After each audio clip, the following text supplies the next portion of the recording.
And without further ado, we will go ahead and introduce you Teresa Frommel for our Tuesday CSP talk on July 20th, 2021. Take it away, Teresa. All right. Well, good afternoon, everybody. Like she said, my name. Can you hear me?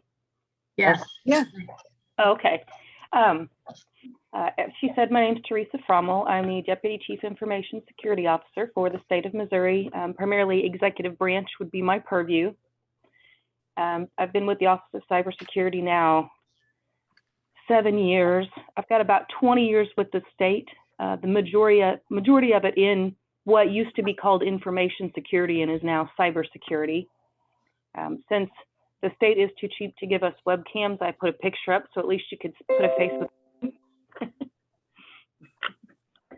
And I told Brenda, I kept this very high level, but if you guys have any more technical questions or there's more you want to know, let me know. And I'm happy to have a discussion because I also kept it short. I wanted to make sure that I answered what you guys were looking for. So a little bit about us. We're a bunch of Star Wars geeks. Out of the current 28 employees in my office, I'm one of 4 women. We used to have 6, but I had to move on to better opportunities. This Darth Vader fathead really is in our office on the wall. We have a conference room named the Death Star. Our doorbell is a Raspberry Pi that links to Amazon and plays the Imperial March when someone rings it. So we're completely geeked out. We have 4 areas under the cybersecurity. My main purview is the Security Operations Center. I'm basically the manager over that area. My deputy CISO title, what it really means is that when the CISO's not here, stuff rolls downhill. So, you know, otherwise it's about it. But I have 6 analysts and a supervisor underneath me who do the incident response for about 45,000 endpoints for the state of Missouri. We have our infrastructure team who runs our firewalls, our VPNs, our content filtering, all of the tools that my team needs. We're on the software side, they're on the hardware side, basically. We have an audits and compliance team. They do the boring stuff like sit in the room with the IRS when they're on site for audits. And then we recently acquired the mobility team, which seems like an odd fit for us, but we've really been trying to beef up the security of our mobile platforms the last few years, and we decided to team up together because we have some products that are very, very integrated. So I basically want to start with just going over basic threats because, these change every day. You can't hardly keep up with them.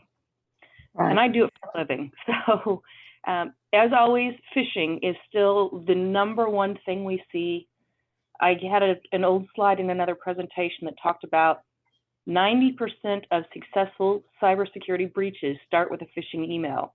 And I looked yesterday, and that is still a valid statistic. Teresa, could you define phishing? This is Brenda. Sure. Phishing is basically, well, think of it like real fishing. You're putting the bait on the lure and trying to get someone to bite. That's like email. Opening up they send out an email and you open it up, and then that's how they fish to grab information, correct?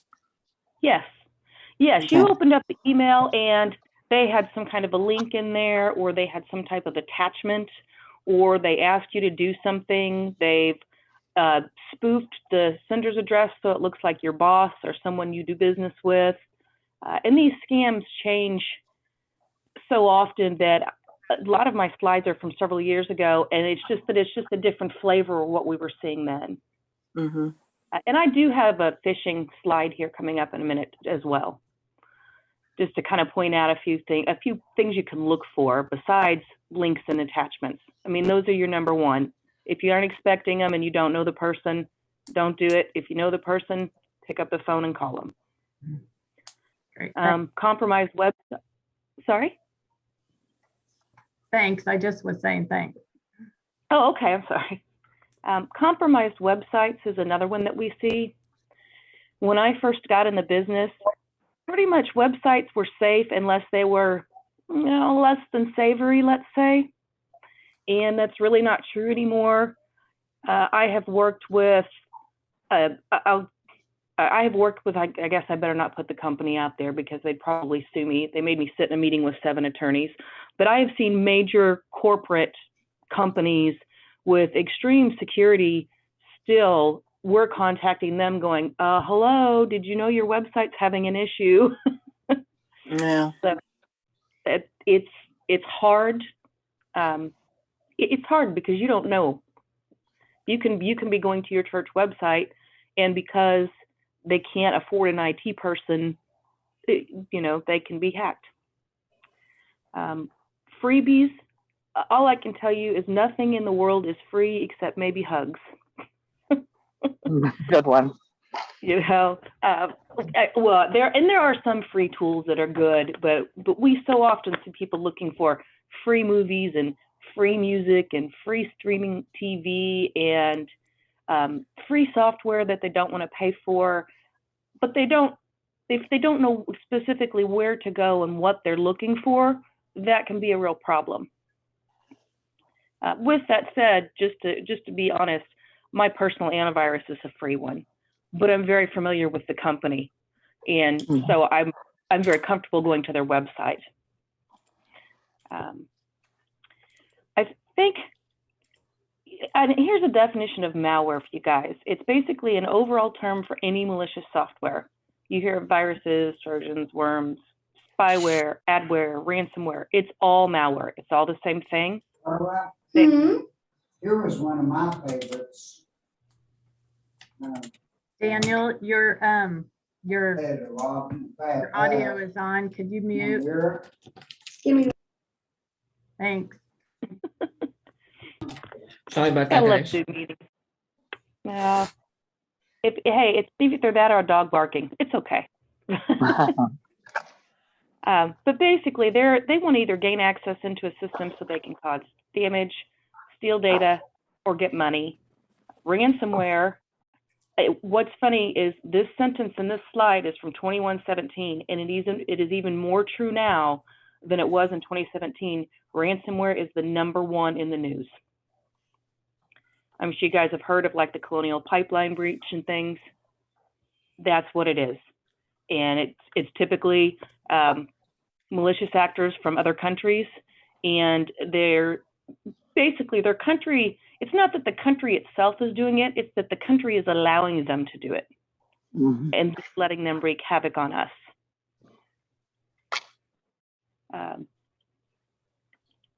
So I did want to go over the phishing a little bit more.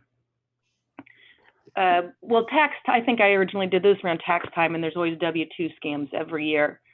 Business email compromise, we are still seeing this on a regular basis. This one in particular was trying to get payroll information of employees. This was a commission, a state-affiliated commission, I think very similar to what you guys are. They had all of their employee contact information from the president to the treasurer to everybody posted on their website. So somebody went and scraped his name and got her name and email and tried to spoof his email address.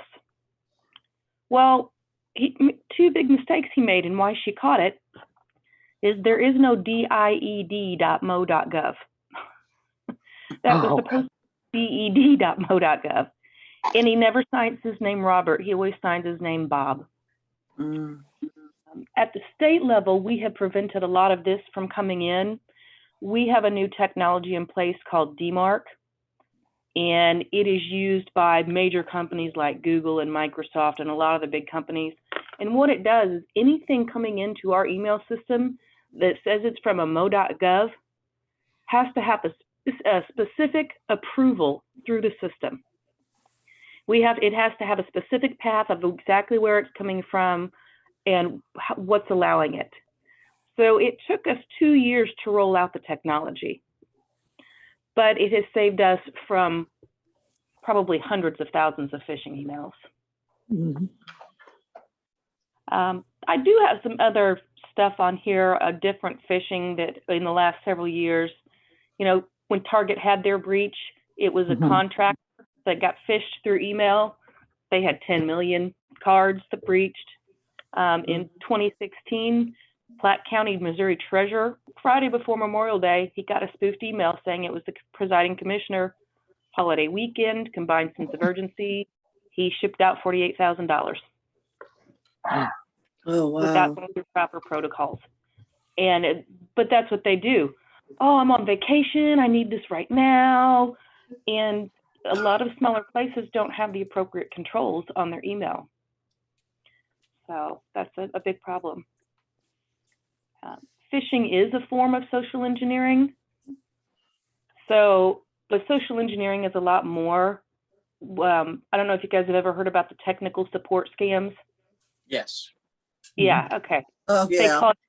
They call you and say they're from Microsoft and you're infected, or you get this pop-up saying, call this 800 number right now. And a lot of people do that. And then they'll pay this person to fix it. So now the scammer has their credit card. I actually turned I kept getting phone calls and I actually turned them into Microsoft, but you know, they're probably one of those robocalls. So they probably couldn't even track them down.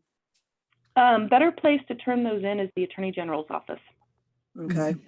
I've seen them on as pop-ups too on websites. Yep, absolutely. That is correct. We see that a lot here. Now, being a technical person, when we get scam calls, we tend to mess with them quite a bit. I had a great friend that used to work here, and he sat in the office next to me, and our walls are paper thin, and I could hear when he'd answer a spam call, and I would know by the tone of his voice. And the goal was, how long could we keep him on the phone? Yeah. So like, how many fewer calls can we get you to make today? Right. Yeah. So, but a couple of them too, there's one that's kind of the phone call before the email. Somebody calls and purports to do business with you, and then they send you the email. So then it gives you that sense of you're expecting it. Social media, I'm sure you guys all have friends on Facebook who's had somebody either hack or duplicate their account. So that's a really big one. Clicking on those, you know, that take this test here and guess this, or tell me these 40 things about you. Have you ever done this? Have you ever done that? Every time somebody does those, they're giving some random company information about their personal life that can be used against them. So Lately, I've been getting a lot of surveys from different companies, you know, and that's just been popular in the last couple of months, it seemed like. Asking you take a survey from Kroger's, you know, get a gift certificate, things like that. Are those the dangerous ones also? They can be. I mean, here's the way to look at it. Do you have some type of account with Kroger where they would have your email address? Right, no. Then it's a scam. I mean, number one, that's the number one thing is, how would they contact me? Another one is, how would the IRS have my email address? Because typically they don't. Think of it that way. And text messages too, when you get those random text messages, you know, Oh, yeah. How would they have my phone number? Well, they don't. They're robo dialing. I have a question because I get a lot of those text messages that say Bitly on them. What do you know what that is? Okay, Bitly, it's bit.ly. Yeah, Bitly. It's a legitimate service, but is often used by malicious actors. And what it does is you can take whatever link you want, and its initial purpose was to shorten links. So if you had this huge link to a website, you put it through Bitly, and now you have this nice, simple link to send out to people. But if a stranger sends you a link there, I would advise not clicking on it. Okay. Well, I usually don't because I don't know who. Right. I have another question. You say you use a free antivirus. How safe is something like Windows Defender as opposed to, say, Viper or some of the Norton or some of the others? Windows Defender is okay. I'm not the hugest fan of Norton. Mhm. And this, you guys know, this discussion is my personal opinion, not on behalf of the state, because I'm not allowed to endorse any products. And my personal favorite is Bitdefender. I've been using it for quite a while at home, and it surprises me sometimes at the websites it blocks. It'll give me a page, and it's something I didn't even notice, and that most people would have just went to. Teresa, this is Chip. Had a situation where I was having some issues with Firefox, and what was happening is that I couldn't get my JAWS to read certain things on Firefox, and I called Microsoft Accessibility, and they said, "Yeah, it's not a JAWS issue; it's a Firefox issue." So I Googled Firefox to try to get a telephone number, and which was a big mistake, but I didn't know it at the time. So I get this number for Firefox, and I call it, and I explain my situation. And so this guy, he's wanting to, remote into my computer and do all different kinds of stuff. And so he's telling me all these different things that, that could possibly be wrong. And but my question is, I mean, this really looked legitimate, a Firefox telephone number. I didn't realize until later that I was told that a lot of these scammers, hackers, will set up a fake website to get people to, call in a number or whatever, and then they can get in and access your computer and all your information. Well, one of the things that this guy told me, this is crazy. One of the things that he told me was, because like Denny, we were talking about Viper and anti software, virus software. And so he says, well, there's a difference between, you got a software program and antivirus software program, but what you need is an anti-hacking software program. I never in my life have ever heard of an anti-hacking software program. So, and so when he's talking like that, all of a sudden these red flags go up in my mind and all that. So my question to you again is, how can we know, when we search something on the internet, whether or not it's legit? That is such a trick question. I'll tell you, 3 companies you're never going to get a phone number for are Google, Amazon, and Firefox, Mozilla. The fact that you got one from Microsoft that was legit is crazy to me. But I'm assuming maybe you had some with your software that sometimes they have a support number that comes with it. Yeah, I think it was that or something like that. I don't know. It was a really, really long time ago when I called them, but I was really careful because I've had issues like that, looking stuff up and it's a scammer and it's not the real number. Yeah, we do have a Microsoft accessibility support number. That's right. I think I might have called that number, to be quite honest, was the Microsoft accessibility number. And Google does now through Be My Eyes app. So you got, okay, so because you're using accessibility tools that you're paying for, you have different access to support. Right. It's not because of that, just because Microsoft has extended that to us. Amazon does it also. Really? Yeah. That is amazing. I'm glad to hear that, because it's really nice. For me to try to get somebody at Amazon is a joke. Well, I'll email you their number.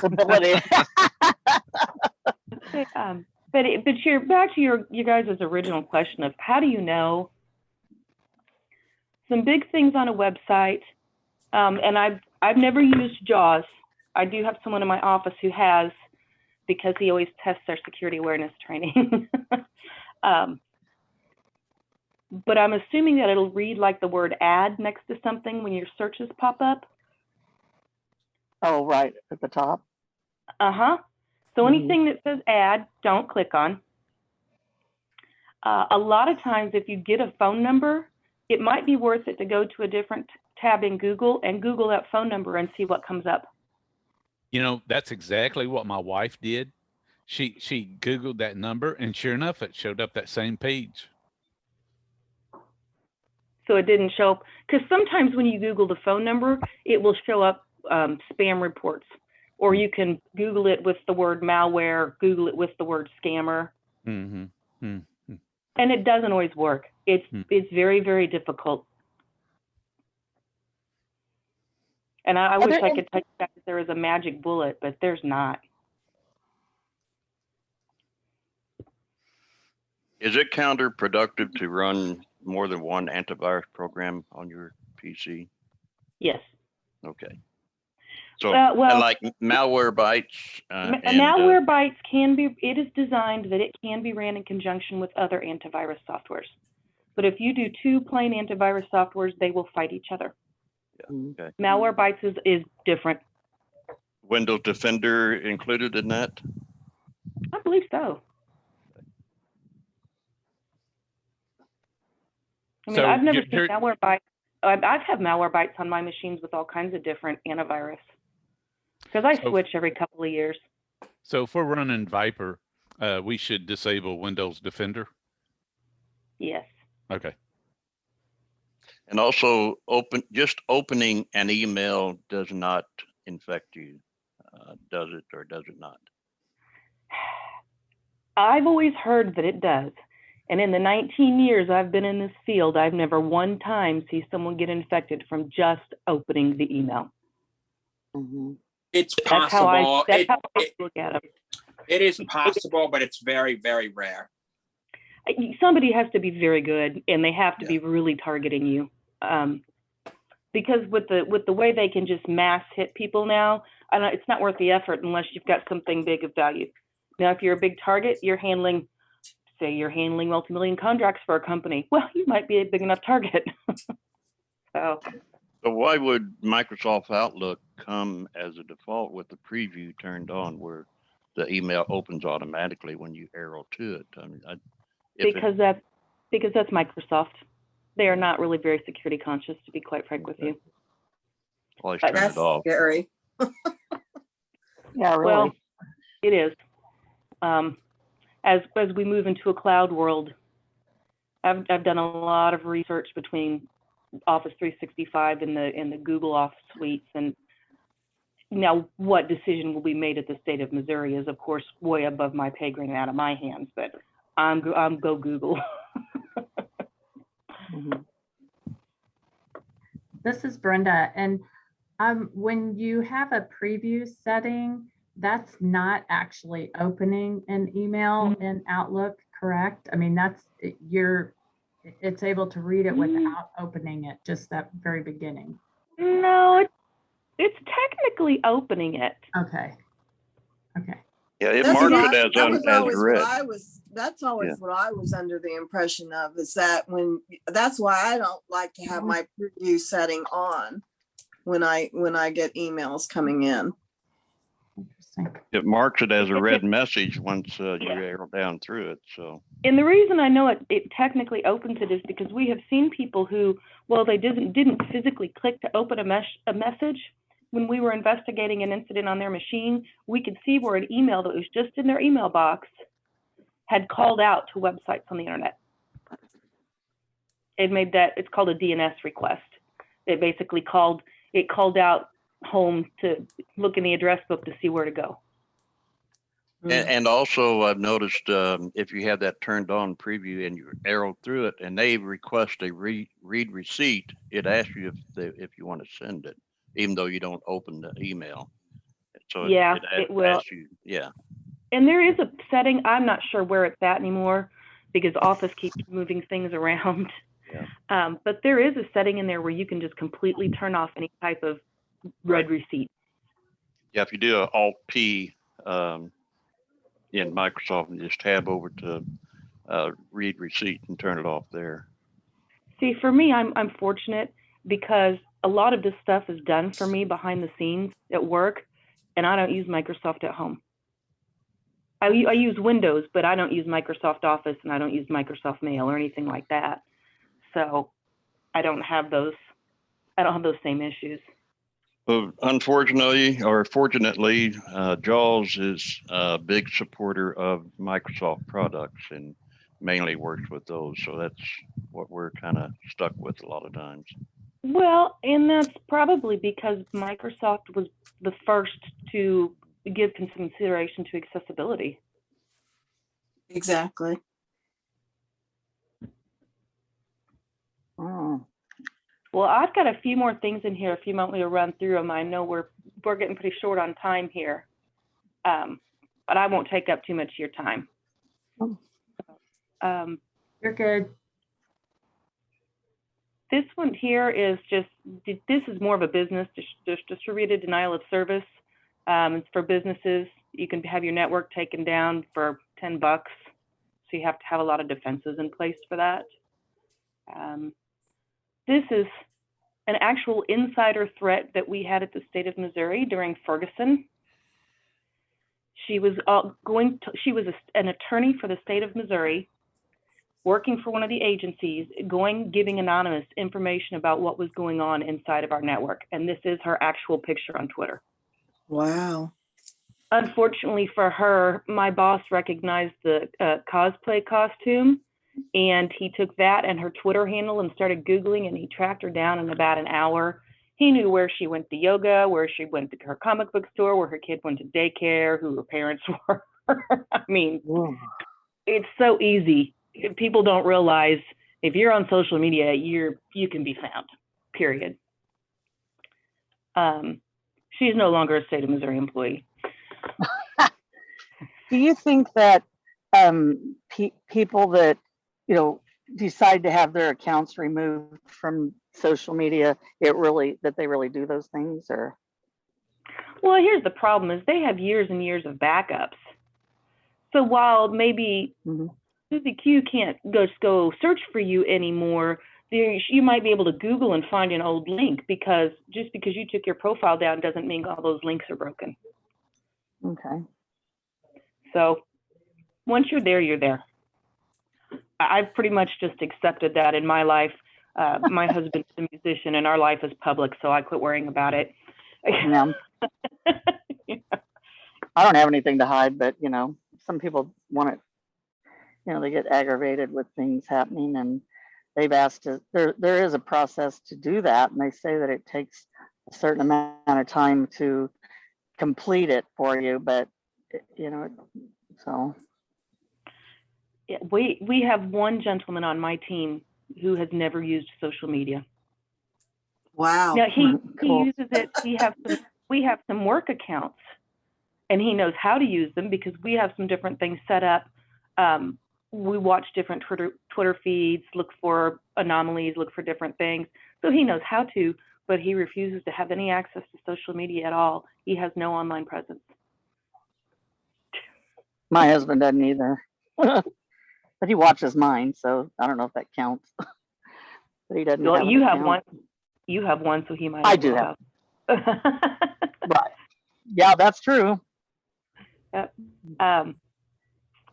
This like, I guess was a business one again too. Some employee training. I don't know if you guys can do that in your office, but there's a lot of places out there that will offer free security awareness training for small businesses. I don't know how that works with organizations like yours since you're affiliated with us, but it might be something to look out. And these are the ones that maybe I'll just send you. This is business stuff on the business side here to help you kind of secure things. This really applies to home a lot. Use a firewall. Windows has a firewall. People don't know that. If you want to go buy an actual firewall appliance and set it up, or you want to buy a firewall software and besides Windows and put it on there, it probably is more secure. But as long as you know, if you're going through a router and you've got your Windows firewall on and you've got up-to-date antivirus, you're in decent shape. And being patched. Tearing your Windows updates automatic. Make sure your antivirus updates automatic. Once in a while, go look at anything else you have installed and make sure that it's on the latest version. Those types of things. this one, number one here, if you guys are ever worried about getting ransomware at home, back up your data. Go buy an external hard drive, put anything important on it. Everyone, you know, do that on a regular basis. Go check to make sure every once in a while that your stuff's on there and working. Don't leave it connected, because once ransomware, anything that your computer is connected to, if you get ransomware, it can encrypt all those drives. That's why it's such a danger to a business, because I have access to multiple network drives. And if I were to get ransomware where I'm sitting right now, I could bring down a large portion of the state network.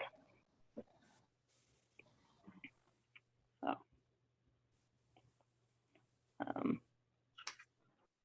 any other questions?